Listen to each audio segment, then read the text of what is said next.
Assalamualaikum warahmatullahi wabarakatuh. Salam sehat kawan bugar. Saya Dr. Feni Maya Lestari, pendamping akreditasi Puskesmas untuk Pokja UKP.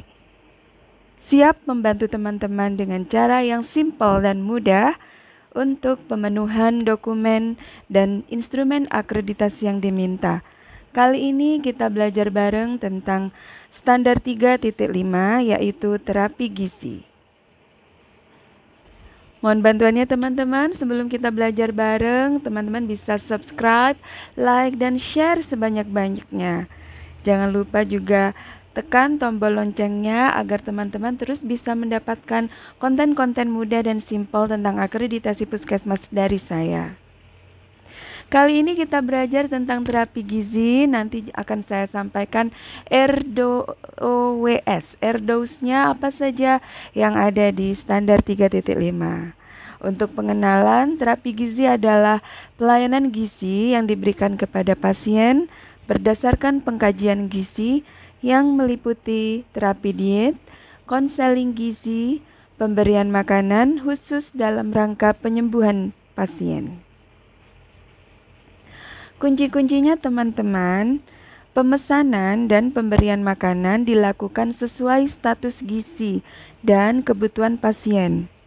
Kemudian, penyediaan bahan, penyiapan, penyimpanan, dan penanganan makanan harus memastikan keamanan dari kontaminasi.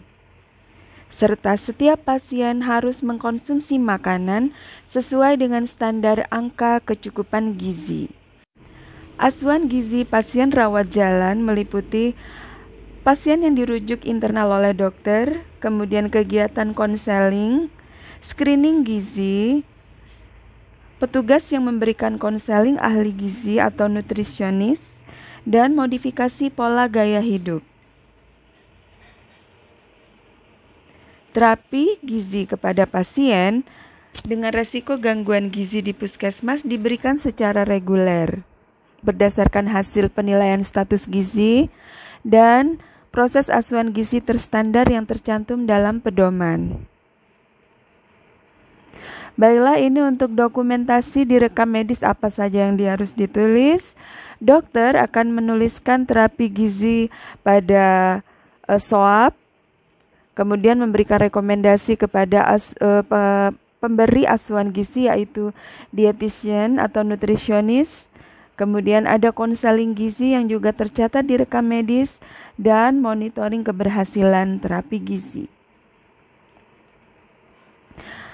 Baiklah, untuk RDOWS-nya dimulai dari R yaitu regulasi. Di sini adalah dokumen regulasi yang mengatur pemberian terapi gizi berupa kebijakan, pedoman, dan prosedur.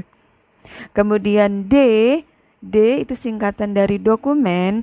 Ini adalah bukti proses kegiatan seperti catatan di rekam medis, notulen, dan pencatatan-pencatatan lainnya.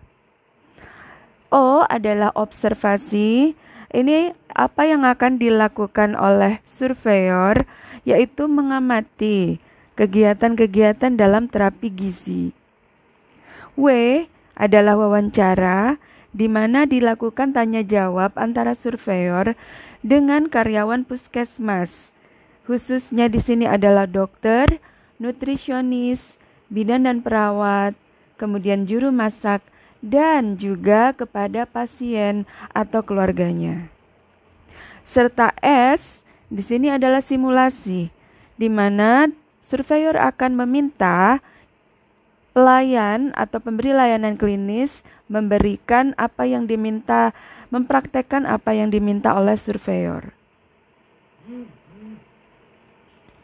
Baiklah, untuk penataan dokumennya sendiri, teman-teman selalu tidak pernah lupa saya ingatkan bahwa dokumen pertama yang harus muncul adalah kebijakan. Jadi selalu dimulai dengan SK di sini tentang terapi gizi. Selanjutnya yaitu pedoman eksternal dari Kementerian Kesehatan dan pedoman internal untuk terapi gizi yang dibuat teman-teman di puskesmas. Selanjutnya Juga dibuat rencana kerja untuk poligizi dan jadwalnya. Kemudian ada SOP. Di sini semua adalah dokumen regulasi. Jadi kalau di R dari RDOS di situ regulasi. Jadi 1 sampai 5 ini adalah yang diminta. Selanjutnya yang diminta dalam D atau dokumen di sini adalah bukti dukung atau catatan-catatan penting yang dilakukan oleh teman-teman, khususnya di sini adalah dalam terapi gizi, antara lain pencatatan terapi gizi di rekam medis, kemudian konseling gizi, kemudian ada buku catatan pemesanan makanan dan pembelian bahan makanan. Kemudian bila memang memakai jasa catering maka harus ada MOU atau PKS, perjanjian kerjasama. Dan ada daftar tilik untuk monitoring dan evaluasi terapi gizi. Ini adalah dokumen D. Jadi dokumen D itu adalah bukti dukung. Berbeda dengan regulasi, di mana regulasi itu yang memberikan pengaturan-pengaturan. Selanjutnya untuk monitoring dan evaluasi menggunakan daftar tilik, dapat dibuat daftar tilik terhadap kepatuhan prosedur pemesanan, penyiapan, penyimpanan, distribusi makanan, dan asuhan gizi. Kemudian daftar tilik untuk pencatatan di rekam medis, serta pencatatan di buku. Apakah sudah dilakukan? Bila memang ada kendala, dianalisa dan dibuatkan rencana tindak lanjutnya. Ini adalah bentuk dari monitoring dan evaluasi. Ini teman-teman untuk pedoman proses asuhan gizi Puskesmas dari Kementerian Kesehatan. Bisa teman-teman download atau teman-teman bisa email saya bila ingin meminta filenya. Nanti akan saya sampaikan alamat emailnya. Kemudian tadi sudah R dan D, R regulasi dan D dokumen. Selanjutnya O adalah observasi. Untuk terapi gizi, surveyor akan melakukan observasi di area dapur, bagaimana penyiapan dan penyimpanan makanan, kemudian bagaimana upaya untuk menghindari kontaminasi agar bahan makanan tetap segar, tidak terjadi pembusukan. Kemudian proses distribusi makanan ke pasien, kemudian bagaimana konseling gizi diberikan dari dokter atau nutrisionis kepada pasien, dan surveyor juga dapat melakukan observasi pada proses visite untuk rawat inap ya.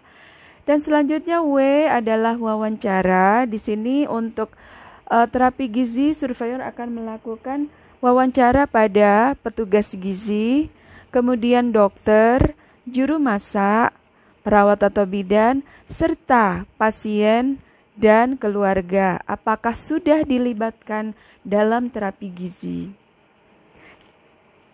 Dan di sini yang terakhir adalah S, simulasi.